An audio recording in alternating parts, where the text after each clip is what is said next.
राम, सब सुख लहे तुम्हारी सेना, तुम रक्षक काहू डरना। हनुमान जी अतिशीघ्र प्रसन्न हो जाते हैं और भक्तों के सकल मनोरथ पूर्ण कर देते हैं। कई बार व्यक्ति छोटी छोटी बातों को लेकर उलझा रहता है, लेकिन हनुमान जी की ऐसी कृपा होती है कि उसे वो प्राप्त हो जाता है जिसके बारे में उसने कभी कल्पना भी न की होगी। कई बार जब बाबा नीम करोली जी महाराज का जिक्र होता है, जब उनकी चर्चा होती है, तो ये बात अक्सर सुनने को मिलती है कि जो बाबा जी के भक्त हैं वो कभी अभावों में नहीं रहते। सभी सुखी संपन्न लोग हैं जो बाबा के भक्त हैं, और जिन लोगों ने भी भक्ति शुरू की है बाबा जी की, वो स्मृति में जिनके बने हुए हैं बाबा जी, वो विश्वास रखें आने वाले दिनों में बहुत सारी चीज़ें बदलने वाली है। पहले भी ऐसा होता रहा है और आज भी ऐसा होता है। हल्द्वानी जब आप जाएंगे तो वहाँ पे एक बड़ी सी दुकान है मिठाई की, हल्द्वानी में स्टैंडर्ड स्वीट हाउस वहाँ पे उसके मालिक हैं लाला रामकिशन। तो लाला रामकिशन जी का जो किस्सा है वो बड़ा दिलचस्प है। लाला रामकिशन जी बिल्कुल, उनकी गिनती पहले निठल्लों में होती थी, कोई काम धाम नहीं करते थे। भाई की एक बड़ी दुकान थी वहाँ पे हल्द्वानी में, तो उनके निठल्लेपन की वजह से माँ ने कहा अपने बड़े बेटे को कि इसको लगाओ काम पे कहीं, तो जैसे तैसे उनको काम पे रखा गया। लेकिन काम में उनका मन लगता नहीं था, जहाँ तहाँ घूमना, इधर उधर, जिंदगी को लेकर बेपरवाह, कोई उत्तरदायित्व का बोध नहीं। लेकिन हाँ, एक बात उनके साथ ये थी कि उन्होंने न जाने कहाँ से ये सुन लिया था, जान लिया था, या ईश्वर की प्रेरणा हुई थी कि सुबह स्नान करके हनुमान चालीसा का पाठ जरूर करते थे। तो एक बार की बात है कि जो उनके बड़े भाई हैं लाला रामकिशन की, उनके बड़े भाई नानक स्वीट हाउस उनका है, तो वो एक बार गए वहाँ पे कैची में बाबा के दर्शन के लिए। बाबा ने उनसे बातचीत के क्रम में पूछा कि तुम्हारा छोटा भाई रामकिशन क्यों नहीं आता, जबकि रामकिशन से बाबा की कभी भेंट नहीं हुई थी। तो घर वालों को बड़ा आश्चर्य हुआ कि बाबा रामकिशन के बारे में पूछ रहे हैं, वो तो बड़ा निठल्ला है। तो कहा घर वालों ने कि बाबा जी हम लोग तो उससे बहुत परेशान हैं, वो बिल्कुल निठल्ले व्यक्ति है, कोई काम नहीं करते। जैसे तैसे उनको लगाया है मिठाई की दुकान पे, मिठाई बनाना उनको सिखाया जा रहा है, लेकिन फिर भी वो टिक करके काम नहीं करते और बहुत बातूनी बड़ी बड़ी बातें सिर्फ करते हैं, लेकिन काम से कोई वास्ता नहीं है। तो बाबा नीम करोली जी महाराज ने कहा कि कोई बात नहीं, अगली बार उसे लेकर हमारे पास आना। तो ठीक ऐसा ही हुआ। परिवार के लोगों ने बहुत जल्द कार्यक्रम बना लिया, 10-15 दिनों के भीतर ही, कि पुनः बाबा जी के दर्शन के लिए हम जाएंगे कैची और वहाँ बाबा से भेंट होगी।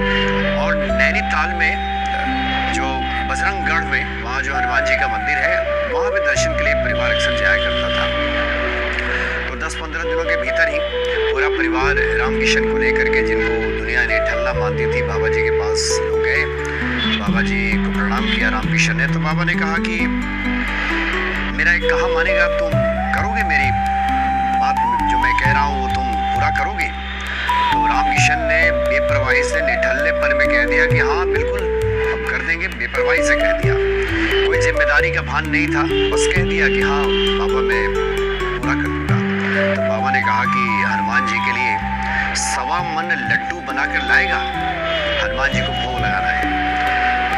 अब रामकिशन ने सोचा कि यहाँ 1.25 किलो आटा तो है नहीं, और यहाँ बाबा कह रहे हैं 1.25 मन लड्डू। लेकिन अपनी बेपरवाही में उन्होंने कह दिया, भीतर से तो उन्हें लगा कि कहाँ से संभव हो पाएगा, उनके पास तो कुछ है नहीं, 1.25 किलो आटा नहीं है, और यहाँ 1.25 मन की बात हो रही है। उन्होंने कह दिया कि ठीक है बाबा हम लाएंगे। लेकिन न जाने क्या ऐसी बाबा की प्रेरणा रही कि 2-3 हफ्तों में उन्होंने थोड़े थोड़े लड्डू बना बना के, जैसे तैसे जो भी उनको मिलता था खर्च के लिए, उन्होंने लड्डू बनाया और 1.25 मन लड्डू तैयार कर लिया। 1.25 मन यानी 40 किलो का एक मन होता है, 50-52 किलो लड्डू उन्होंने जैसे तैसे बना लिया।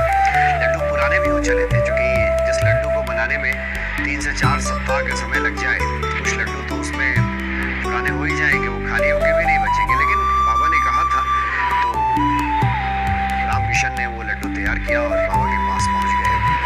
जब कैची पहुंचे तो उस वक्त बाबा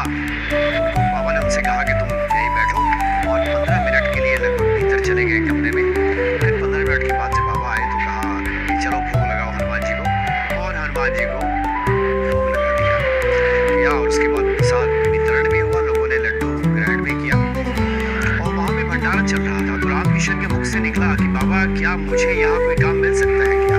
मैं चाहता हूँ कि कोई मुझे यही काम मिल जाए। बाबा ने कहा कि नहीं, तुम नौकर क्यों बनना चाहते हो, अब तो तुम मालिक बनोगे। और बाबा ने कहा कि तुम अपनी मिठाई की दुकान शुरू करो हल्द्वानी में। और उस मिठाई की दुकान का नाम रखा गया स्टैंडर्ड स्वीट हाउस। रामकिशन की कोई माली हालत ऐसी नहीं थी कि मिठाई की दुकान शुरू की जा सके, लेकिन बताते हैं रामकिशन जी की कहाँ से ऐसी पूरी व्यवस्था हो गई, ऐसी प्रेरणा हुई बाबा की, लोग आते गए, पैसा जुटता गया और अब स्थिति ऐसी हो गई, ये अब तो और भी बड़े रूप में वो दुकान हो गया होगा, लेकिन जब इस बात का जिक्र हुआ तो उस वक्त भी उनकी मिठाई की दुकान में 10 लोग काम कर रहे थे, 10 कारीगर वहाँ पे मिठाई की दुकान में काम करते थे। तो रंग से राजा बना दिया बाबा ने। और इसके मूल भाव को आप समझेंगे तो वही है कि भले ही निठल्लेपन में रहते थे रामकिशन, लेकिन एक नित्य का जो नियम था कि हनुमान चालीसा का पाठ करना, और हनुमान जी किसी का उधार नहीं रखते। जो लोग भी हनुमान जी के भक्त हैं, हनुमान जी की शरण में हैं, हनुमान चालीसा का पाठ करते हैं, उन्हें मिलता ही मिलता है। तो बाबा जी की ऐसी अहेतुकी कृपा हुई कि कहाँ वो नौकर बनने की चाह रहे थे, सोच रहे थे और बन गए मालिक। स्टैंडर्ड स्वीट हाउस ये हल्द्वानी में है और बड़ी अद्भुत ये किस्सा है। तो ऐसे न जाने कितने किस्से लगातार सुनने को